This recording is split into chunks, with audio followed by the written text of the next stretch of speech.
Halo teman-teman, jumpa lagi bersama saya Marta Tri. Jadi, di video kali ini kita akan bahas soal TWK, yaitu prediksi part 3. Tanpa berlama-lama lagi, kita langsung ke soal-soalnya.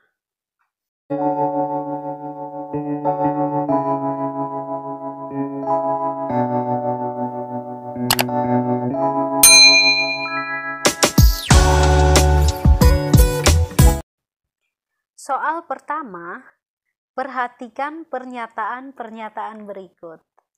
Yang pertama, adanya semangat persatuan dan kesatuan. Yang kedua, adanya ketidakpuasan terhadap ketimpangan dan ketidakmerataan pembangunan. Yang ketiga, adanya ancaman dari luar negeri yang meningkatkan semangat nasionalisme. Yang keempat, toleransi antar golongan yang sangat minim. Yang kelima, kurangnya sikap penghargaan terhadap kemajemukan yang bersifat heterogen. Berdasarkan pernyataan di atas, faktor penghambat integrasi nasional ditunjukkan pada nomor A.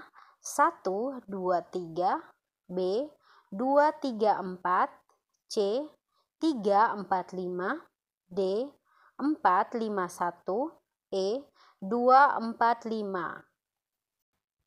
Baik teman-teman, jadi jawabannya adalah E, yaitu 2, 4, 5. Di mana adanya ketidakpuasan terhadap ketimpangan dan ketidakmerataan pembangunan, toleransi antar golongan yang sangat minim, dan kurangnya sikap penghargaan terhadap kemajemukan yang bersifat heterogen dapat mengakibatkan integrasi nasional sulit untuk diwujudkan. Soal berikutnya, bangsa Indonesia dikenal sebagai bangsa yang sangat kaya akan keanekaragaman. Keanekaragaman ini menjadi salah satu faktor penyebab adanya kemajemukan masyarakat di Indonesia.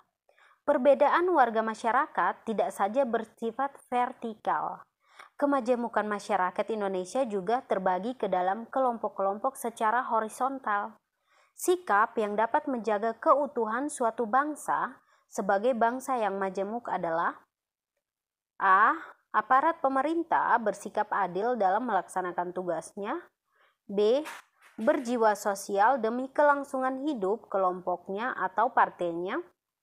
C. Menerapkan aturan hukum secara konsekuen bagi golongan tertentu. D.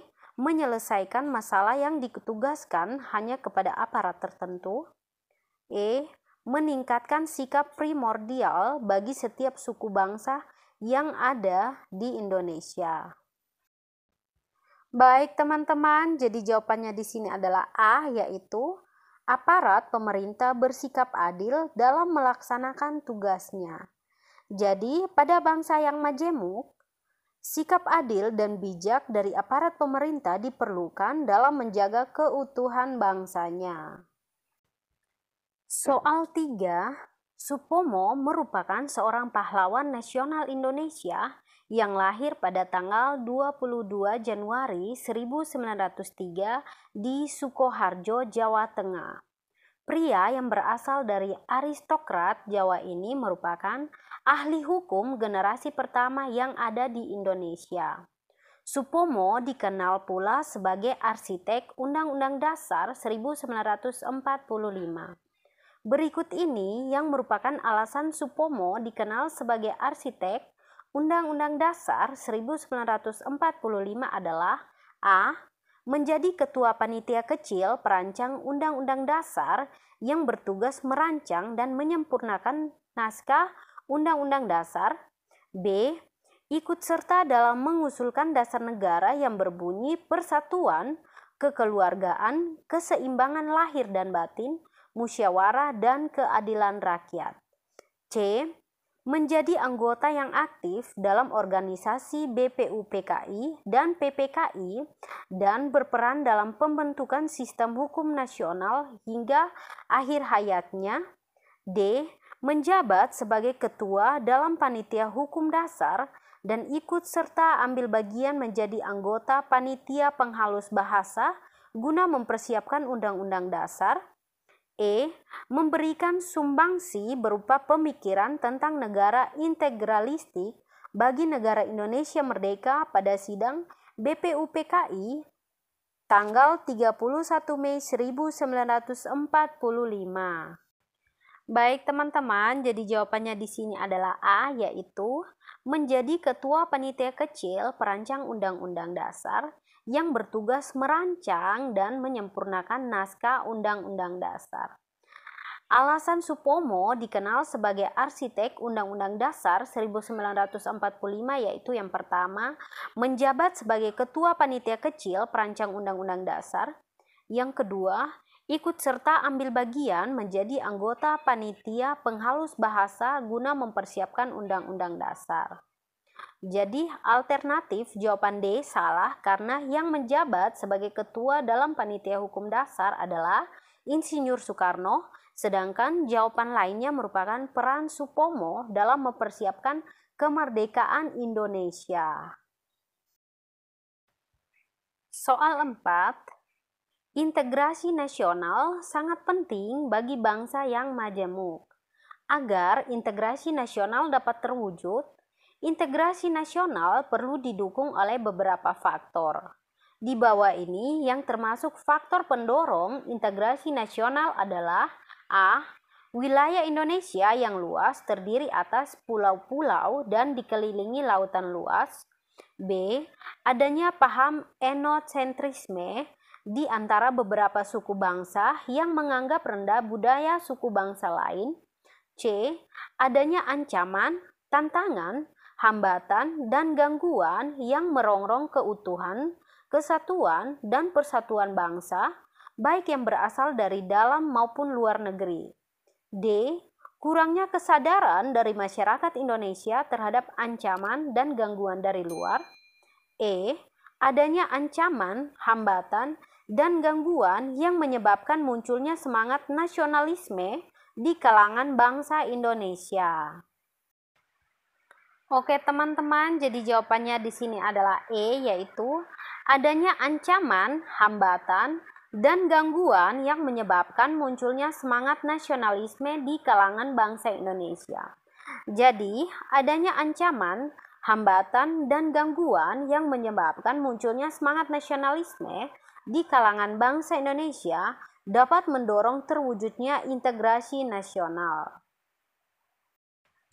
Soal 5, zaman pergerakan nasional merupakan masa perjuangan bangsa Indonesia yang tidak lagi bersifat kedaerahan. Zaman pergerakan nasional dimulai sejak tahun 1908 sampai dengan 1945. Zaman pergerakan nasional dapat dibagi ke dalam masa awal pergerakan nasional, masa radikal, dan masa moderat.